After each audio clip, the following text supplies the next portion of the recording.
Bonjour à tous, alors aujourd'hui on va voir ensemble comment gérer son linge, comment le laver dans son camping-car. Parce qu'effectivement c'est pas comme à la maison, on n'a pas toujours la machine à laver. Et donc on va rejoindre Thibaut pour qu'il nous montre toutes les solutions qu'on a chez Edilcar Accessoires.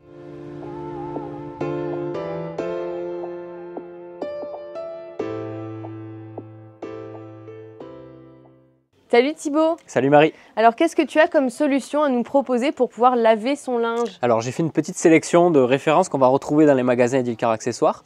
Ça commence de la plus grosse des machines à laver qu'on va retrouver jusqu'à la solution la plus simple, la plus archaïque. Je te propose de commencer du coup par la première machine à laver qu'on retrouve ici. Donc là on va avoir une solution assez complète. On n'est pas comme à la maison mais presque. On va retrouver deux compartiments sur ce produit-là, avec un premier compartiment qui va nous permettre de laver le linge, bien évidemment, et un deuxième compartiment juste ici, qui va nous permettre d'essorer.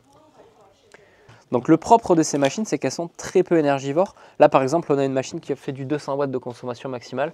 Et là, ici, on arrive sur du 90 watts. Donc on en a parlé sur des précédentes vidéos, notamment sur les solutions d'autonomie au niveau des batteries. Là, il n'y a même pas besoin d'avoir une grosse batterie lithium. Une petite station d'énergie portable, par exemple, ça suffit largement pour faire tourner ces machines à laver portables. Deuxième référence qu'on a juste ici, c'est un petit peu le même principe, si ce n'est que là, on a un seul compartiment. Donc là, un seul compartiment, on va pouvoir essorer aussi, mais il y aura une manipulation supplémentaire à faire sur cette machine-là. La machine qui est là, c'est pareil, c'est un seul compartiment. Une grosse particularité quand même, ça va plaire beaucoup notamment aux vanlifers qui ont des véhicules beaucoup plus petits avec un plus petit espace en soute de rangement, c'est qu'on va pouvoir venir la rétracter pour la ranger. Ok. Donc là, c'est quand même très compact et ça se range très facilement.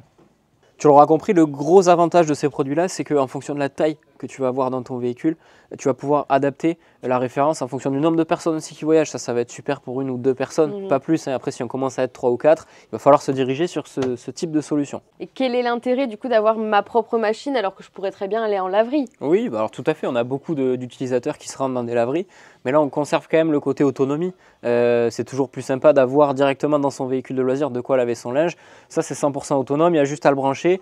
On le remplit d'eau. On peut même remplir avec de l'eau chaude aussi directement prise dans son véhicule. Ça, c'est un plus. Donc, on a cet aspect-là. On a aussi l'aspect économique. Ça va être beaucoup plus économique de faire une machine là que d'aller à la laverie et de payer le lavomatique. Un autre avantage, ça va être le côté hygiène. Là, on va laver son propre linge. C'est vrai que des fois, dans une laverie, on ne sait pas trop ce qui a été lavé avant. Des fois, le linge des animaux et autre chose. Donc là, ça nous permet de conserver quelque chose de sain et de propre dans son véhicule de loisir. Oui, puis en plus, en laverie, on est quand même obligé d'attendre que la machine se fasse. C'est ça, exactement. Là, l'avantage, c'est que tu peux laisser complètement travailler en soute, tout seul. Tu peux aller promener ton chien, faire ce que tu veux pendant que ça se nettoie. Quelques petites précisions techniques en plus. On a des machines à laver qui sont très légères, donc ça ne va pas encombrer la charge du véhicule. Et puis après, c'est très simple à l'utilisation. On a ici un petit tuyau de vidange qu'on va venir mettre dans son évier ou dans le bac à douche, peu importe. Il faut que ça arrive dans le réservoir d'eau grise dans tous les cas. Et ici, on retrouve tout simplement, comme à la maison, une alimentation électrique qu'on vient brancher sur une prise du véhicule. Ici devant, c'est comme à la maison, on ouvre, on met son linge, sauf que là, le petit plus, c'est qu'il faut rajouter l'eau directement. Et puis après, on laisse tourner, et puis c'est parti. Et tu verras, on retrouve aussi toute une gamme d'accessoires. Une fois que le linge a fini de se laver, il faut le sécher forcément. Donc on a des solutions qui existent. En effet, on a plein d'accessoires, que ce soit l'étendoir qu'on vient fixer sur les parois du véhicule avec les ventouses. On a aussi pour l'intérieur de pouvoir le mettre dans la douche.